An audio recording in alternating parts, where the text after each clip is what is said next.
Olá, eu sou o Liboni e eu sou o diletante profissional. Hoje eu quero falar sobre um tema que é parecido com um outro vídeo que eu gravei sobre como que é a gente se expressar, a gente falar o que a gente pensa nesse mundo que está tão cheio de ódio.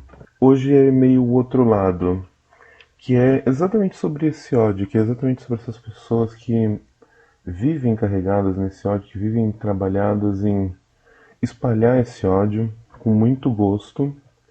E não é. É engraçado, porque quando a gente pensa no discurso de ódio, a gente pensa no ataque, a gente pensa na coisa gratuita. E nem só na coisa gratuita, a gente pensa na coisa bem caricata mesmo. A gente pensa nessa pessoa que direciona um ódio sem menor sentido, sem uma menor razão para um grupo específico ou para, enfim, uma pessoa específica por motivos muito torpes, muito estúpidos. E esse ódio a gente identifica muito fácil, é muito caricato esse tipo de ódio, e a gente consegue recriminar com facilidade esse tipo de ódio.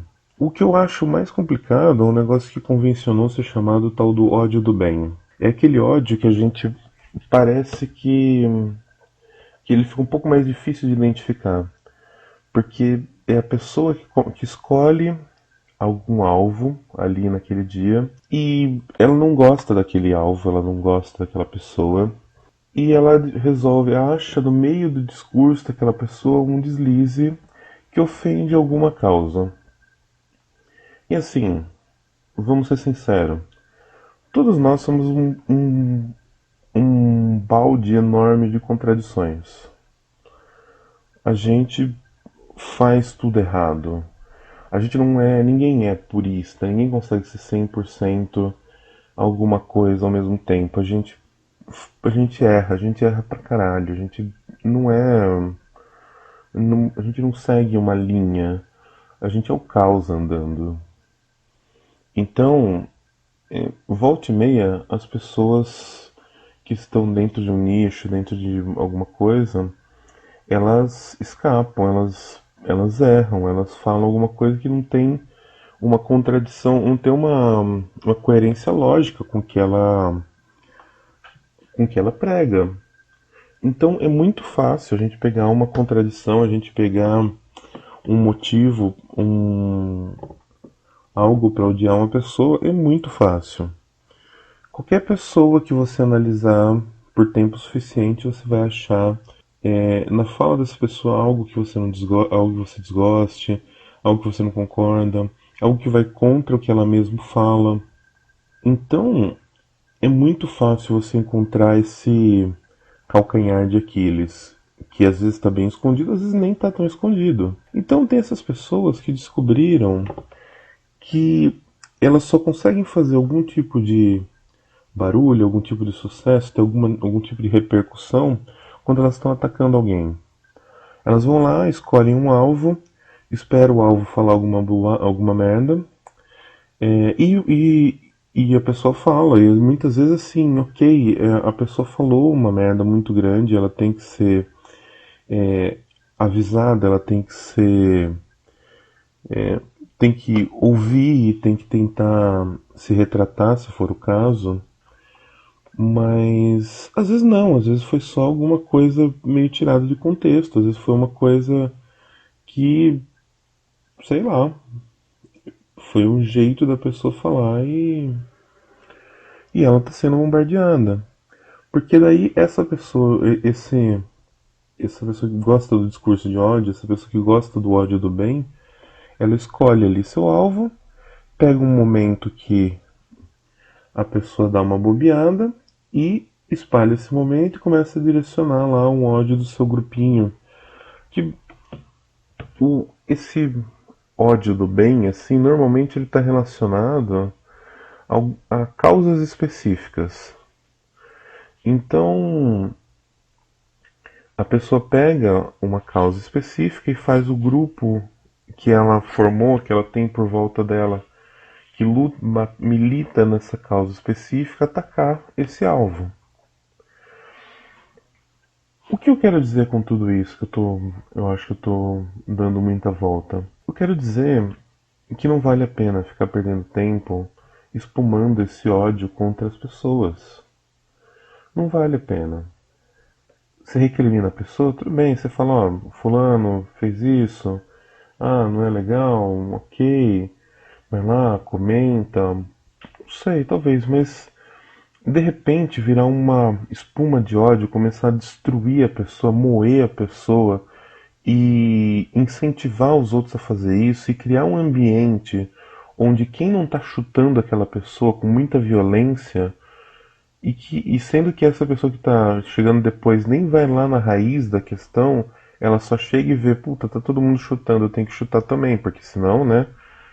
O que eu vou fazer se eu não espancar essa pessoa que está aqui no chão, que todas as outras pessoas de bem estão espancando até a morte? Tem que fazer isso, né? Eu acho que essa cultura ela está muito ligada à forma como a gente construiu nossas narrativas de super-herói. Porque pra gente, o super-herói ele é um cara muito bizarro, né? Se você pensar qualquer super-herói, Batman, Superman, Homem-Aranha, você fala, não, eles são personagens inteligentes, eles têm um lado investigativo. Sim, todos têm, mas no fim, a história deles sempre se resolve encontrando o vilão e espancando o vilão. Então essa política de você ser o Batman espancando o Coringa até ele virar uma poça de sangue, não tá levando a gente a lugar nenhum. Porque isso funciona nos quadrinhos, isso é legal graficamente. Eu nem sei mais dizer assim com certeza se isso é uma coisa tão legal. Apesar de que é como a gente. São tipos de narrativas que a gente gostou, né? De acompanhar, que era o que funcionava, que são narrativas forjadas num mundo em guerra. Narrativas que começam em Primeira, Segunda Guerra, feitas por pessoas que lutaram em guerras, artistas que foram pra guerra e voltaram traumatizados pra caramba. Então, são narrativas forjadas num mundo anterior à civilidade, onde você tinha que lutar para sobreviver e o mais forte que não era vilão, era o herói. Porque você tinha ali um mais forte opressor, um mais forte e um mais forte bondoso, que era uma raridade, e esse mais forte bondoso vinha e salvava a maioria das pessoas. Então essas narrativas forjadas em tempo de guerra, elas são imensamente problemáticas. Mas a gente acompanha, a gente gosta, eles são atraentes, eu não vou dizer que não são atraentes. Quantos anos eu li super-herói? Quantas vezes eu penso em voltar a ler super-herói? Quanto filme de ação que eu gosto de ver, que são atraentes, são muito atraentes. Mas esse não é o caminho para a vida. A gente tem que aprender a diferenciar que o que é divertido de ver na ficção não é divertido de ver na vida real. Porque a gente sabe que o que a gente está vendo é uma ficção. A maioria das pessoas sabe que o que está vendo é uma ficção. Essa é a questão. Então a gente tem que parar de atacar com tanta violência todo mundo. A pessoa pode estar certa, pode estar errada, pode estar um pouco errada, ela pode ser torpe. Se você vê uma pessoa que você acha torpe, você para de acompanhar. Mas você não precisa ficar chutando a pessoa até a morte. Essa é a questão. Abandona, vai deixando pelo caminho, vai deixando para trás. Mas você não tem que acender as tochas e partir para cima. Como eu falei do discurso dos heróis, assim, que são personagens muito ligados à violência, eu volto e meia fico pensando em um super-herói que não recorra à violência como solução final sempre. E tem um bem interessante, não é dos quadrinhos, apesar de ter quadrinhos dele, que é o Doctor, o personagem principal de Doctor Who. Quem nunca assistiu o Doctor Who é um seriado sobre um alienígena que viaja no tempo e no espaço, e ele tem vários companions que ele vai pegando pela Terra.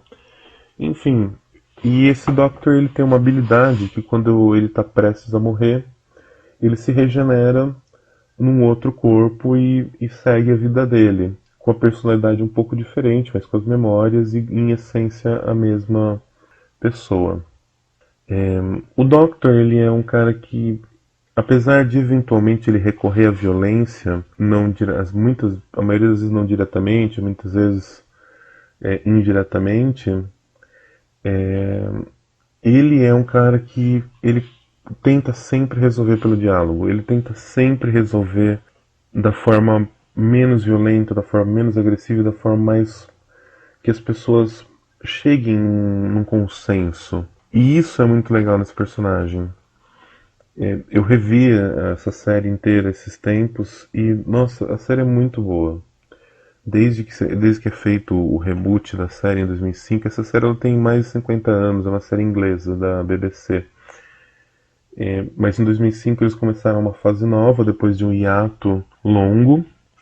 E essa fase ela é muito, muito bem feita, muito bem escrita, do começo ao fim, assim, do começo até, não teve um fim ainda, mas do começo até agora ela é muito bem escrita, ela é muito empolgante, ela é muito emocionante. Eu queria fechar tudo isso que eu falei lendo um discurso de regeneração do Peter Capaldi. Para você entender assim todo esse discurso, você teria que assistir a série. Eu recomendo se você não assistiu. Para você ver esse discurso de fato muito bem lido, você entra no YouTube e coloca discurso de regeneração do Capaldi, porque ele é um puta ator, ele, assim, ele é um ator que quando ele entra na série, ele muda bastante o foco da série no Doctor pelo seguinte, os três atores anteriores, eles eram bem mais jovens e eles eram bem mais, vamos dizer assim, capazes de cenas atléticas. O Capaldi ele já é um senhorzinho, então ele não tem tantas cenas de ação com ele quanto os outros. Mas ele tem uma vantagem, ele é um Doctor que tem uns discursos muito bonitos, porque ele é um ator que entrega discursos muito bonitos. E, particularmente, para mim, esse discurso da regeneração dele, um que tem um pouco antes, uns dois episódios antes, são os mais incríveis. Então, é isso. Ah, você está aí, antigo e tolo universo. Quanto mais eu te salvo, mais você precisa ser salvo. É uma esteira sem fim. Sim, sim, eu sei. Eles vão fazer tudo errado sem mim. Eu acho que mais uma vida não mataria ninguém. Bem, exceto eu. Mas espere um pouco, Doctor. Vamos fazer isso certo. Eu tenho algumas coisas a te dizer. O básico primeiro. Nunca seja cruel. E nunca seja covarde. E nunca coma peras. Lembre-se, o ódio é sempre estúpido. O amor é sempre sábio. Sempre tente ser legal, mas nunca, nunca deixe de ser gentil. E nunca conte seu nome a ninguém. Ninguém poderia entender de qualquer forma, exceto talvez as crianças. As crianças podem ouvi-lo, às vezes, se seus corações estiverem abertos e as estrelas alinhadas. As crianças poderão ouvir seu nome. Ninguém mais, nunca. Ria pra caramba, corra rápido e seja gentil. Então é isso. Eu li esse discurso, eu gosto muito dele, eu recomendo que vocês vejam a cena. Se vocês já assistiram a série, assiste de novo a cena, que ela é maravilhosa. E é isso. Riam muito, corram rápido e sejam gentis. Sejam sempre gentis e nunca, nunca, nunca cruéis. Ok? Até mais.